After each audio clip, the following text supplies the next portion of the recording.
Hey guys, look what I made. It's an authentic Chaco cylinder jar. And I'm out here today to fire it. Whoa, sorry about that everybody. This is one of those things I do every once in a while where I get the shot out of focus. I don't realize it till I get home and I can't go back and reshoot it because I'm showing you the pot before firing. And the only pot I have now, of course, is the pot after firing. So here's a picture of the pot before firing. This is what it looked like when I was holding it here. But unfortunately, the whole shot here is out of focus. So let's go on with the video, and believe me, the rest of the video is in focus. But first, I'm gonna take you back, show you how I formed it, how I decorated it, and then catch up with me here. We'll get it fired and see how it comes out, all right? When I started this project in the middle of June, temperatures were still ramping up here in Tucson. But the mornings were still fairly cool, so I was actually getting up around 5 o'clock in the morning to work on this. That way I could be done by like 9 or 10 before it got really hot. Before I was done though, it was way too hot to work out on my studio, which is actually a back porch. So it's not enclosed, it's not air conditioned. And so by the time I finish this project, I'm working in my house. Building a cylinder is not much different from building a round bottom pot, except you don't need a pookie, you just need a flat board. The biggest problem can be that first coil, getting it attached, because there's not a lot of clay there to kind of bond it into. Be really careful. In the early days, building pots like this, I often had problems where that bottom would, after firing or during the drying, kind of crack and want to come off. So you've got to make sure that first coil gets bonded well.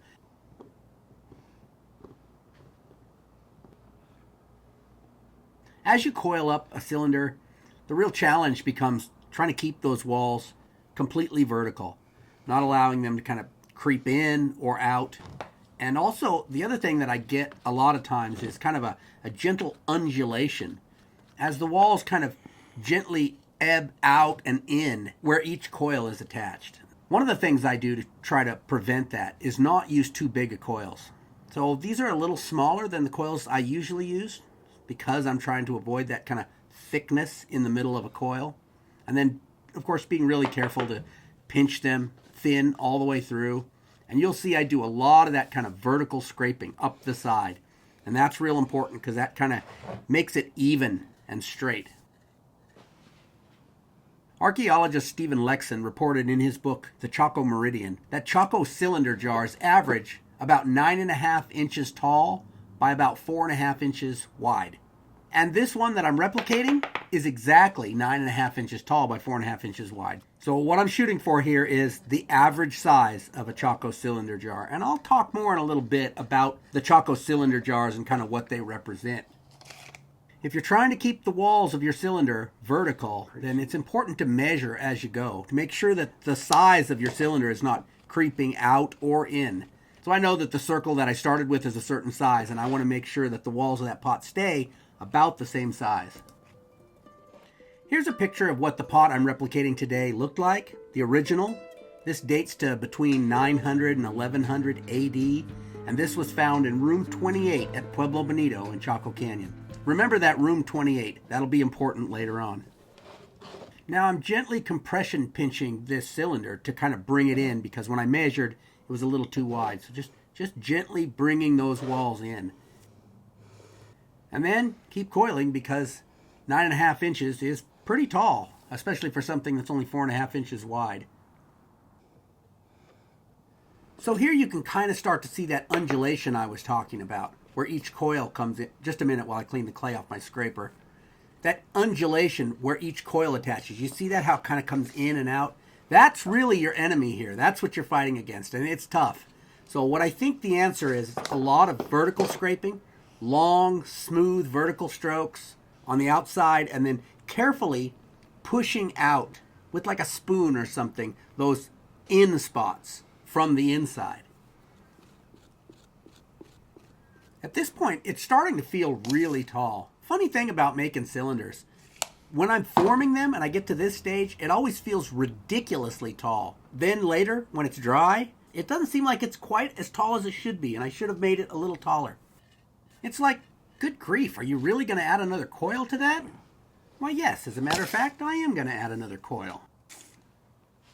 In fact, my measurements tell me I need one small coil more and I'll be where I need to be. Now remember, when you're trying to make a pot that's 9.5 inches tall, You need to account for the shrinkage of the clay. So I'm actually aiming for a little over 10 inches here. So right now I'm just making sure the rim is relatively smooth before I add that coil. That way I'll minimize the amount of trimming I have to do on the rim.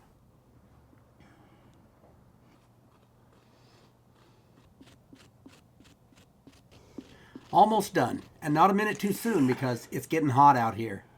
Now I just have to kind of level off the rim, take some time to make sure that's nice and even. And then once that's done, I need to go in with that spoon like I was talking about and push out any dents in the outside wall of the pot so that the walls of the cylinder are as smooth and as vertical as possible. Finally, a little wet buckskin on the rim just to smooth it off, and that's it. I'm ready to let this sit and dry a little bit until tomorrow, when I will put the loop handles on it.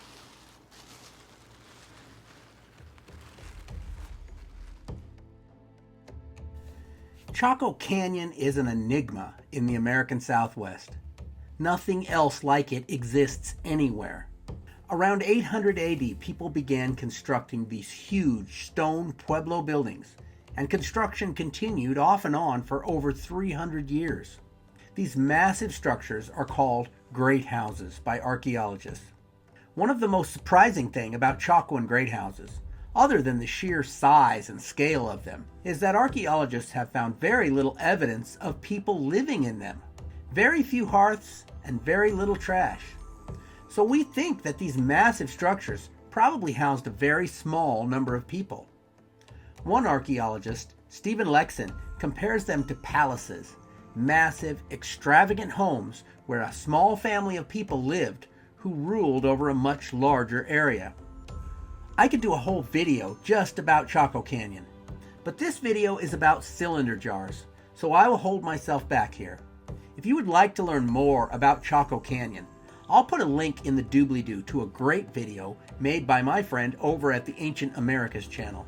Anyway, one of the other unique things about Chaco Canyon was these cylinder jars that were found there. Archaeologists have found only 210 of these cylinder jars anywhere, and of that number, 173 of them were found in one single room in Pueblo Bonito, the largest of the great houses in Chaco Canyon, in room number 28.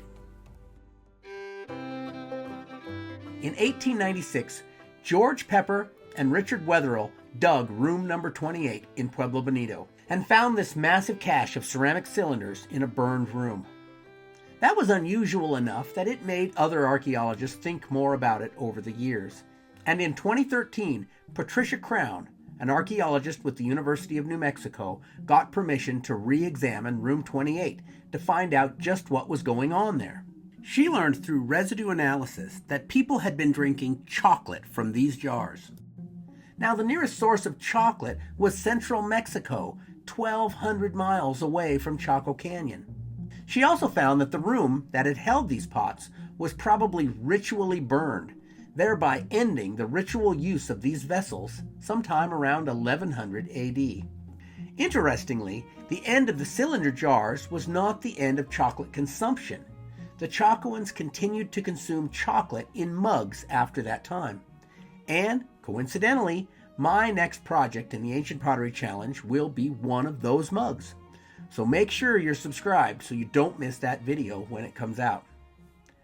Now, Patricia Crown, the archaeologist who re-examined room 28, wrote a whole book about it, which I will provide a link to down in the doobly-doo in case you're interested in learning more about room 28 and the cylinder jars. But be forewarned, it is not a cheap book. So now we know that the Chacoans had some connection to Mexico through the chocolate trade. What else might they have learned from Mexico? Well, it turns out that the ancient Mayans also drank their chocolate from cylinder jars at around the same time in history.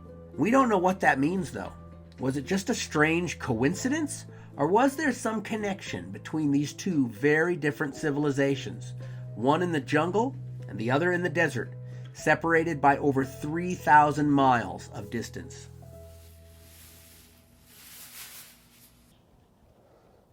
Second day, and my main goal is just to get these handles put on it today. Just clean it up a little bit and then let it dry. The handles on Chacoan cylinders are kind of interesting. They're not for picking up the cylinder when you're drinking it. They're not for adding a carrying strap or anything. They were probably used to tie on lids. So in the same room where all those cylinder jars were found a number of stone discs, just about the right size to sit on top of one of these cylinders. And so it seems as though probably these loops had some string passed through them, holding on one of those stone discs as a lid. Now, whether or not this had something to do with the way they were preparing the chocolate, keeping bugs out of your chocolate, I don't know. And some of them are pointing upwards, like these here, and some of them are pointing sideways, which I suppose it wouldn't matter much which direction the hole was facing if it was just to pass a piece of string through. And the only other thing I have to do today is to clean up the bottom where the cylinder meets that wooden workboard. So I'm just going to trim off a little bit around the edge so it doesn't have such a harsh edge, so it's a little bit rounded. And that's it. Let it dry, and then tomorrow I'll be slipping and polishing.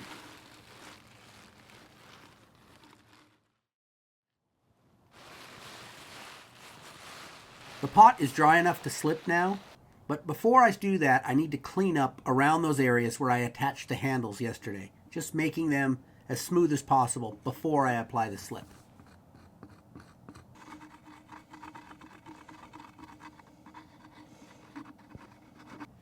It turns out that a lot of the things they had at Chaco Canyon, things they used in everyday life, weren't from Chaco Canyon.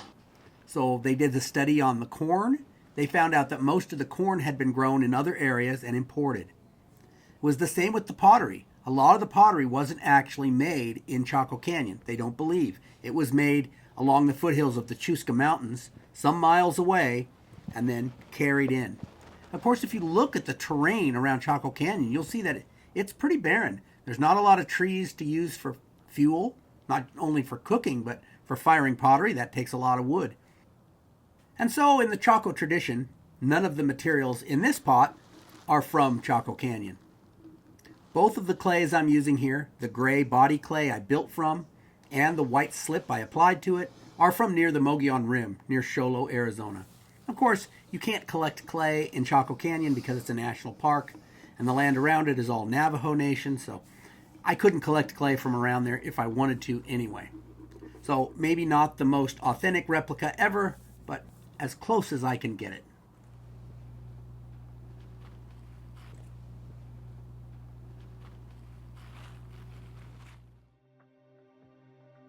So after I built the jar, I headed out to California to attend VidCon, and while I was there, I went to Disneyland and I picked up this nifty notebook, and in it I've been trying to work out this design, because sometimes these designs are pretty complicated and it takes a while to kind of figure out how to do it. Eventually, after a few attempts, I kind of got inside the design, and I figured out it's this one crooked line repeated over and over again. For example, here's one of those crooked lines. Here it is repeated 5 times, and here it is repeated 10 times. You start to see the design show up after you start repeating it enough times. So all I have to do is repeat this design an even number of times all the way around the pot. And so in order to do that, I've measured the pot and I figured out that on the original, there are 12 segments vertically, up and down. So I've taken this little piece of cardboard and I've marked out 12 even segments. And I'll use that to make sure I'm even that way. I've also measured the pot around so that I can make sure that each element is the right width, that it fills it up correctly. Now here I'm mixing my red paint. I'm using red iron oxide, it's just hematite that I've ground up, and some yellow clay. In the past, I've used red clay to make my red mineral paint, but Paul Thornburg just swears by this yellow from New Mexico. So I'm trying that. I'm not really sure if it's better than the red. And a little bit of mesquite sap as a organic binder, and I just have to mix it all up and I'll be ready to go. Now, as I mentioned earlier, I built this pot in the middle of June, and that time in Arizona, the days are getting hotter and hotter. And so when I first started, I was building it at like 5, 6 in the morning out on my back porch studio. But by the time I got back from California, it was just too hot to work out there, even early in the morning. It was already like 85 degrees, and it was heating up quickly. And so I moved my workbench into my office, and I'm working in my office here, which is great because I have air conditioning. But the bad side of that is I can't do a lot of different camera angles because it's a pretty tight space. So what you see is what you get as far as camera angles on this. When you're working with natural paint on a stone pallet, it dries out really fast. So you need to be really aware of the texture and consistency of your paint, and make sure you add water every once in a while so it stays a nice fluid consistency, able to flow off the brush well. So if you're paying attention to the design layout, you'll see that I'm just making that same crooked line over and over again and using that piece of cardboard to make sure that the vertical spacing is the same. It's really pretty easy once you get it figured out. It's just repeating that line over and over. One of the nice things about working with mineral paint is you can just erase any mistakes you made with a sharp knife. So here you see I have a little paring knife, and I'm just able to very gently, because I don't want to scratch through the slip, very gently just scratch off the mistake I made with the paint. And then once I get all the design laid out, all I have to do is the hatching. Now the hatching takes a lot of time, but it doesn't take a lot of brain power. You can pretty much just turn on some music and just go at it, as long as you have enough paint. The hatching gets applied to every other segment. So some of these little errors, like this one here, I just left in place thinking if that area was hatched, you wouldn't even notice it. But because that's going to be a white segment, you are going to notice it. So I'm cleaning it up. And so, as I said, hatching is kind of mindless work, but it really makes the design come to life. I mean, the design might have looked interesting when I had it all laid out, but the hatching really makes it pop. And now all I need is for the weather to cooperate so I can get this fired.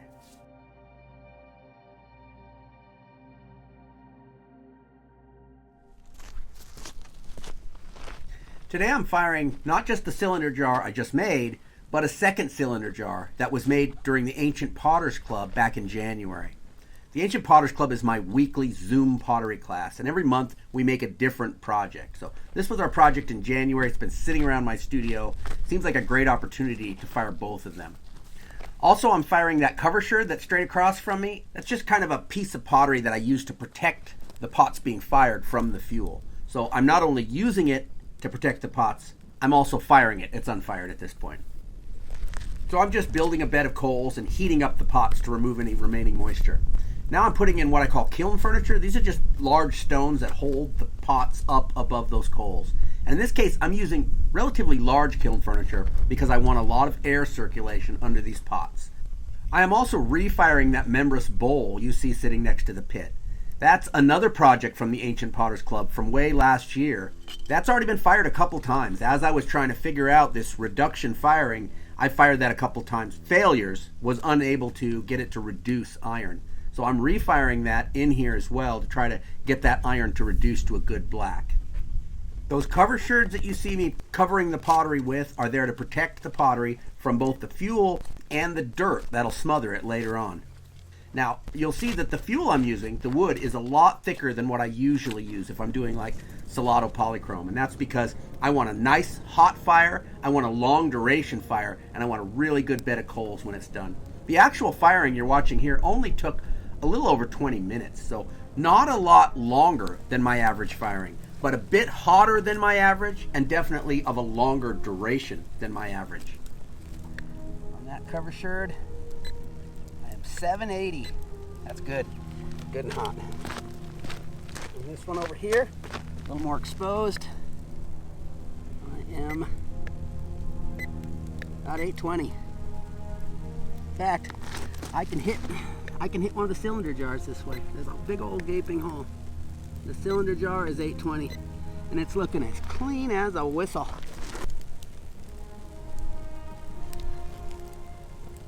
One of the problems I've had with these smothered pit firings in the past is that at this stage, if I look in and see the pots, they look clean. I've burned all the carbon off of them.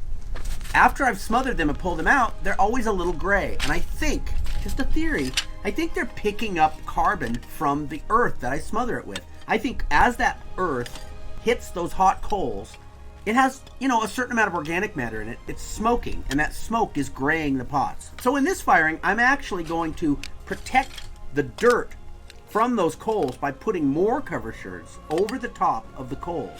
So I've got like a sandwich there, right? I've got the pottery, then I've got a cover sherd, then I've got coals, then I've got cover sherds, then I've got dirt. All these layers protecting one thing from the other. But the hope is that when I open this, those pots are clean. Those whites are brilliant white with no gray carbon marks on them. The idea here is to just keep the oxygen away from those pots while they cool. So once you get it smothered, then you have to wait about 4 or 5 hours until they're cool enough to pull them out.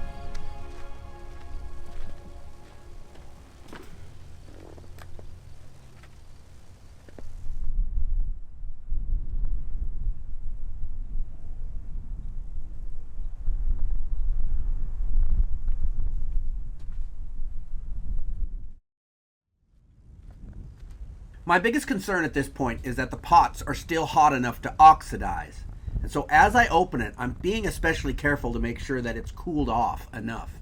Now that dirt in the pots can still be pretty hot, but it needs to be below about 300 degrees Celsius. 130, that's nice and low. If the pots were too hot when I open it up, then the paints, those red paints, which hopefully have turned black in this reduction firing, would start to oxidize and turn red again, which we don't want. So hopefully they're going to be nice and black.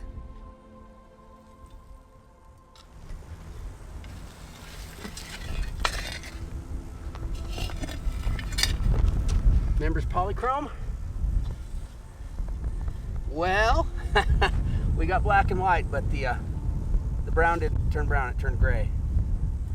That was already cracked when it went in. It cracked a little more. All right. Cylinders look great, huh? Look at that. Clean as a whistle. Clean as a whistle. Look at that. Isn't that beautiful? Good blacks, good whites. That's the best reduction firing ever. Fired nice and hard. They're both fired nice and hard. And the blacks came out good, the whites came out good. It oxidized better, oxidized the carbon off. Freaking, the flies are crazy out here today. It oxidized the carbon off better at one end. And I'll have to look at some of the video and figure out which end that was, whether it was like upwind or downwind or something. But one end has a little more carbon on it than the other, but for the most part, real clean, real good. Super happy. So you can see that I'm really getting this reduced iron painting down. If you want to see that last video I made where I fired that big Tularosa pot, that was really my first really good successful reduced iron painting video. I'll put that right over here. Thanks for watching today. I'll catch you next time.